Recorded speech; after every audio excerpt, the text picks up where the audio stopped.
दोस्तों, फिर से एक नई कहानी के साथ मैं राजेंद्र प्रजापति। पति पत्नी और मायका।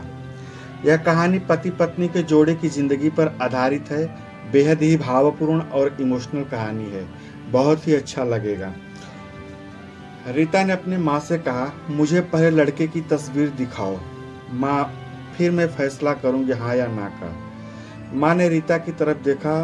अच्छा, हम तुम्हारे लिए कोई अच्छा लड़का नहीं देखेंगे। रीता गुस्से में बोली, माँ बस लड़का देखना है मुझे, उसकी तस्वीर मंगवा ले या लड़के को बुलवा लो। माँ ने डांटा, पागल है, शर्म नहीं आती, चल दफा हो जाए यहाँ से अपने कमरे में। तभी बाबा भी आ गए। क्यों डांट रही हो मेरी बच्ची को?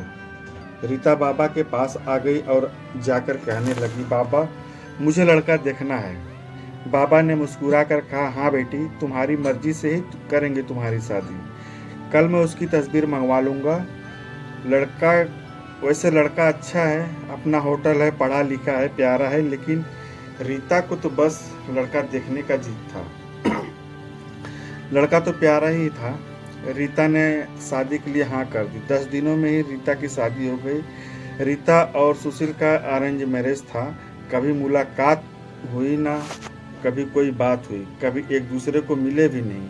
ये ऐसा पवित्र रिश्ता होता है जो दो अजनबी एक जान हो जाते हैं, जो कभी जिंदगी में मिले भी ना हो, दो पल भर में एक दूसरे की जान बन जाते हैं। पहली रात थी। सुशील कमरे में आया, हाथ में आइसक्रीम पकड़ी हुई थी। रीता नजरें झुकाए बैठी थी। आइसक्रीम तो रीता की फेवरेट थी। सुशील ने नमस्ते किया और पास में बैठ गया। सुशील थोड़ा सा शर्माता भी था। आइसक्रीम खाते हुए बोला, जितने पैसे शादी पर खर्च किए, इतने की काश मैं आइसक्रीम खा लेता तो अच्छा होता। रीता का घूंघट उठाकर बोला, आप खाओगी? पहले तो रीता ने शर्माते हुए मना कर दिया। फिर सुशील ने प्यार से कहा, खा लो, इससे प्यार बढ़ेगा। रीता को आइसक्रीम दी और खुद भी खाने लगा। रीता सारी आइसक्रीम खा गई। सुशील ने जब पूछा, आइसक्रीम पूरी खत्म कर दी? रीता मुस्कुराने लगी, वो तो मैं खा गई। सुशील भी मुस्कुराने लगा, बहुत कंजूस हुआ। पहले कहती थी कि नहीं खाती और अब देखो सारी की सारी खा गई। यह आइसक्रीम 50-50 रुपए की थी। रीता सुशील को पहले ही रात इतना तो समझ गई थी कि सुशील दिल का बहुत अच्छा है। रात भर मोहब्बत भरी बातें होती रही। जिंदगी अपनी असल मंजिल की तरफ मुड़ गई थी। वक्त गुजरने लगा। कुछ समय बाद रीता के भाई की शादी थी। रीता 4 महीने की प्रेग्नेंट भी थी। रीता ने सुशील से कहा, मुझे भाई की शादी में जाना है। सुशील ने रीता के पास बैठकर बोला, रीता, डॉक्टर ने आपको लंबी यात्रा करने से मना किया है, इसलिए मैं कोई रिस्क नहीं लेना चाहता। मैं इसकी इजाज़त नहीं दे सकता शादी में जाने की। रीता को बहुत गुस्सा आया। सुशील, पागल हो गए हो क्या? मेरे भाई की शादी है और आप कह रहे हैं कि नहीं जाना? आप मुझे कार में बैठाकर आराम से छोड़कर बस आ जाओ। सुशील ने रीता का हाथ पकड़ा, मोहब्बत से फिर समझाने लगा, रीता क्यों बेकार की जिद करती हो? डॉक्टर ने यात्रा करने से मना किया है तो मैं नहीं जाने दे सकता तुमको। तुम लापरवाह हो जाती हो, तुमको किसी के भरोसे छोड़ नहीं सकता। इतना कहकर सुनील कमरे से बाहर चला गया। रीता रोने लगी। रीता ने अपनी माँ को फोन किया और कहा, माँ सुशील मना कर रहा है शादी में आने के लिए। माँ ने समझाया, बेटा अगर वो कह रहा है तो मत ही आओ। लेकिन रीता की भाभी और भाई जिद करने लगे, क्यों नहीं आने दे रहा है सुशील हमारी बहन को? वो रात को सुशील के घर आ गए। सुशील भी घर पर था। कहने लगे कि मेहंदी है, 3 दिन की तो बात है, रीता को लेने आए हैं। सुशील ने रीता की तरफ देखता है और बोला, रीता मैंने क्या कहा था तुमसे? रीता ने नजरें झुका ली, कमरे में चली गई उठकर। सुशील को गुस्सा तो बहुत आया था, लेकिन वो सब्र कर गया। 1000 रुपये जेब से निकाले और रीता को दिए। ये कुछ पैसे रख लो, बाकी और चाहिए तो ले लेना, मैं कल आऊँगा। रीता बहुत खुश थी। सुशील ने अपने सीने से रीता को लगाया और कहा, अपना ख्याल रखना। फिर रीता शादी में चली गई। मेहंदी की रात रीता की बुआ की लड़की भी आई थी। सब ने मिलकर डांस किया, काफ़ी एंजॉय किया। बारात वाले दिन जब भाई की बारात लड़की वाले के घर पहुंची तो बारिश हो रही थी। गले में काफ़ी कीचड़ था। रीता का पांव फिसला और वो गिर गई। गिरते ही उसके पेट में चोट लगी, जिससे उसे दर्द होने लगा। रीता जोर जोर से रोने लगी। जल्दी से रीता को अस्पताल ले जाया गया। रीता दर्द से चिल्ला रही थी। सुशील को भी फ़ोन करके खबर दी गई। सुशील घबरा गया। वो जल्दी से अस्पताल पहुंचा। डॉक्टर रीता को इमरजेंसी वार्ड में ले गए थे। सुशील बहुत परेशान था। दिल की धड़कनें बेकाबू थी। जुबान पर ईश्वर का जाप था। बाकी सब लोग शादी की खुशियों में मगन थे, लेकिन यहाँ सुशील परेशान खड़ा था। कुछ देर बाद डॉक्टर कमरे से बाहर आए। उन्होंने सॉरी कहते हुए बताया कि आपका बच्चा मर चुका है। सुशील बेजान सा होकर कुर्सी पर बैठ गया। भगवान से हिम्मत मांगकर जल्दी से वार्ड में गया तो वहाँ रीता रो रही थी। सुशील को देखकर रीता ने मुंह मोड़ लिया।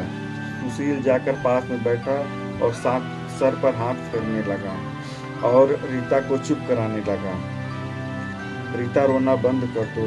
जो ऊपर वाले की मर्जी थी वो हुआ।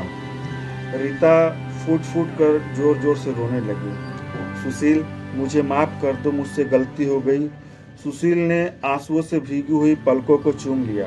अरे बस, ज़्यादा नहीं रोते। जो ऊपर वाले की मर्जी थी वो हुआ, अब चुप हो जाओ।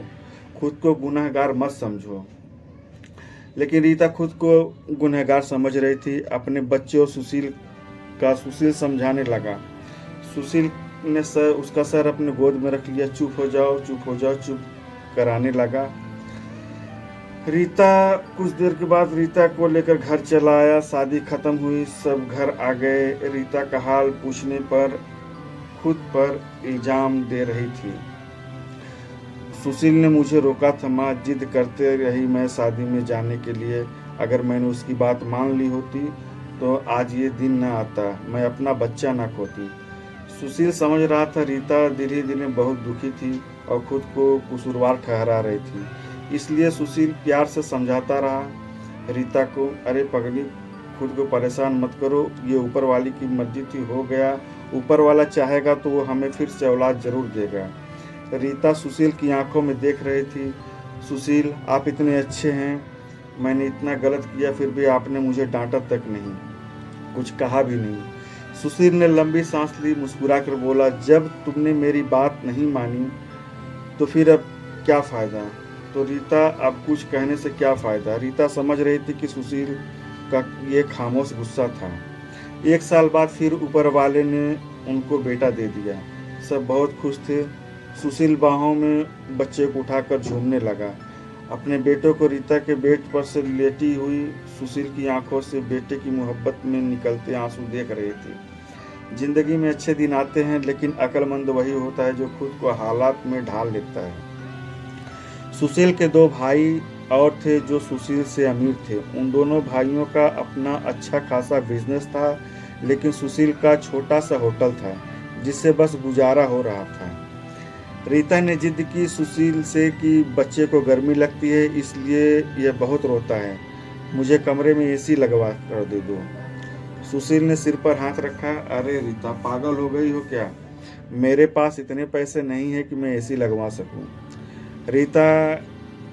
रीता ने जिद की, मुझे एसी चाहिए, बस मुझे कमरे में एसी लगवा दो। सुशील अपने बेटे को सीने पर लेटाकर खेल रहा था उसके साथ। रीता बस एसी लगवाने की जिद किए बैठी थी। सुशील ने रीता का हाथ पकड़ा, अपने करीब किया और बोला, रीता, पता नहीं क्यों इतनी जिद्दी हो गई हो तुम। ठीक है, लगवा दूंगा एसी। ये लो, सो गया है मेरा राजकुमार, इसको जाओ लेटा दो। 2 साल बाद ऊपर वाले ने एक बेटी भी दी। वे दोनों बहुत खुश हुए थे। हर अच्छी बुरी ख्वाहिश पूरी करता था सुशील, लेकिन फिर भी छोटी छोटी बातों पर उनमें झगड़ा रहता ही था। बेटा 4 साल का हो गया था, बेटी छोटी थी। सुशील का होटल का काम अच्छा नहीं चल रहा था। सुशील कुछ परेशान था। घर आया, देखा बेटे ने उसका लैपटॉप तोड़ दिया था। प्रीति मोबाइल पर लगी हुई थी। सुशील ने देखा कि लैपटॉप टूटा हुआ पड़ा है। सुशील चिल्ला कर बोले, रीता ये क्या है? रीता ने देखा, ये आपके लाडले ने तोड़ा है। सुशील गुस्से में पहले ही था। रीता को गाली देकर बोला, तुम्हारा दिमाग काम नहीं करता है, इसमें मेरा सारा डेटा था, तुम पागल हो क्या?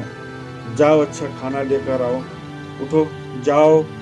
रीता गुस्से में उठी और बोली, सुशील मैं नौकरानी नहीं हूँ, सारा दिन बच्चों को संभालूं और फिर तुम मुझे गाली दो?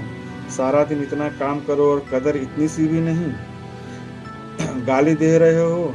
रीता खाना लेकर आई और खाने में बैगन बनाया हुआ था। सुशील ने बैगन देखे और चिल्ला कर बोला, तुम्हारा दिमाग खराब है? तुमको कितनी बार समझाया है मैंने, मैं बैगन नहीं खाता। सुशील ने खाना उठाकर फेंक दिया और उठकर बाहर चला गया। इतने में बेटे ने कांच का गिलास तोड़ दिया जो हाथ पर उसके लग गया था। काफी खून बहने लगा था। हाथ से रीता ने बेटे को 1-2 थप्पड़ लगा दिए। बहुत तंग आ गई हूं मैं तुम बाप और बेटे से। बेटे को उठाकर कमरे में ले गई और छोटी बेटी रो रही थी। साथ ही उससे बोल रही थी, 5 साल हो गए, इस इंसान के साथ बड़ी कदर ही नहीं, मेरी कदर ही नहीं है। बेटे के जख्म पर मरहम लगाने लगी। इतने में बेटी भूख से रोने लगी। बेटी को गोद में उठाया। इस इंसान की ऐसी हरकतें रही तो गुजारा मुश्किल हो जाएगा। रात भर सुशील घर से गायब रहा। रीता ने भी फोन करके ना पूछा। रीता ने अपनी माँ को बताया, सुशील आजकल ना खर्चा दे रहा है, ना अच्छे से बात करता है, ऊपर से गालियाँ देता है। माँ ने कहा, अच्छा हम करते हैं बात उससे। इधर सुशील को महसूस हुआ उसने अच्छा नहीं किया रीता के साथ। आज घर जाकर रीता को सॉरी बोलूंगा। घर आया, देखा तो घर में रीता के माँ बाप और चाचा सब आकर बैठे हुए थे। सुशील ने रीता की तरफ देखा। रीता खामोश रही। सुशील ने सबको नमस्ते किया। उसके बाद बात शुरू हो गई। माँ चिल्ला कर बोली, क्यों बेटा, तुम खर्चा क्यों नहीं देते हो रीता को? क्यों गालियां बकते हो रीता को? सुशील को बहुत गुस्सा आया। सुशील ने सोचा घर की बात थी, हम दोनों सुलझा लेते। सुशील ने गुस्से से कहा, इसको सब कुछ देता हूँ, ये बस तमाशा करना चाहती है। रीता भी गुस्सा थी। वो भी गुस्से में बोली, क्या देते हो? वो महीने के सिर्फ 10,000, जिसमें दोनों बच्चों का दूध भी पूरा नहीं होता। एहसान नहीं करते हो तुम मुझ पर, तुम्हारे बच्चों पर ही खर्चा करती हूँ तुम्हारा सब पैसा।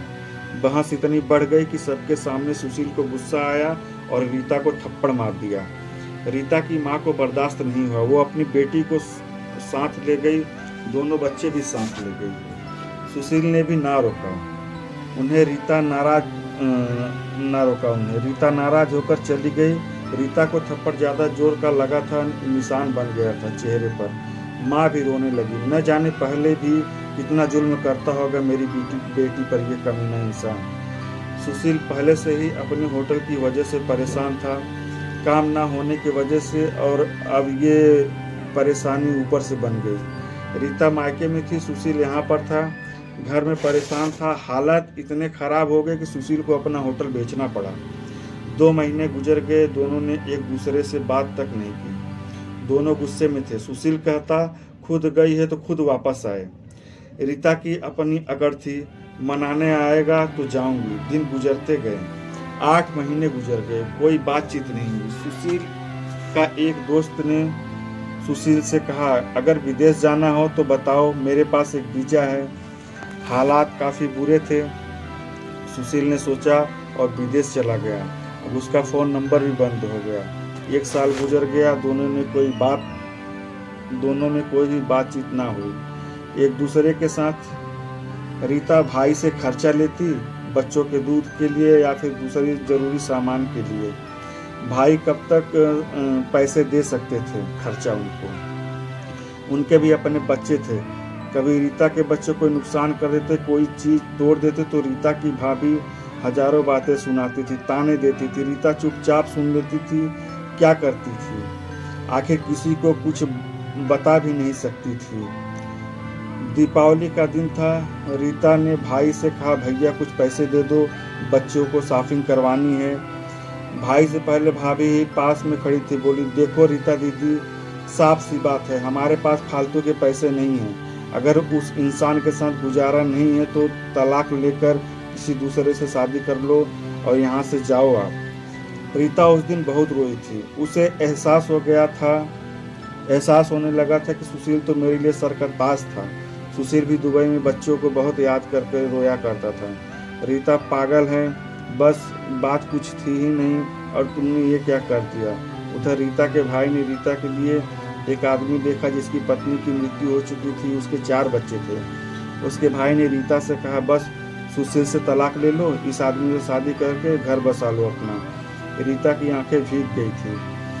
आंसुओं से जल्दी से मोबाइल निकाला, सुशील को फ़ोन लगाया पर नंबर बंद आ रहा था। रीता रोने लगी, मुझे सुशील के पास ही जाना है, मुझे कोई शादी वादी नहीं करनी किसी से। उधर सुशील का भी दिल तड़प रहा था। उसने सोचा, मेरी रीता को तो मासूम सी है, थोड़े से गुस्से पर नाराज हो जाती है, ना जा रहा हूँ, खुद ही माफ़ी मांग लूँगा। वो टिकट करवा कर हिंदुस्तान वापस आ गया। रीता रो रो कर भगवान से अपने पापों, अपनी गलती की माफ़ी मांग रही थी कि हे ऊपर वाले, मुझे माफ़ कर दे, मुझे मेरा सुधीर वापस कर दे। रात भर रोती रही। सुबह बेटे को नाश्ता करवा रही थी कि दरवाजे पर घंटी बजी। भाभी ने दरवाज़ा खोला तो देखा सामने सुशील खड़ा था। रीता की नज़र पड़ी तो सुशील पर तो हाथ से दूध का कप छूट गया।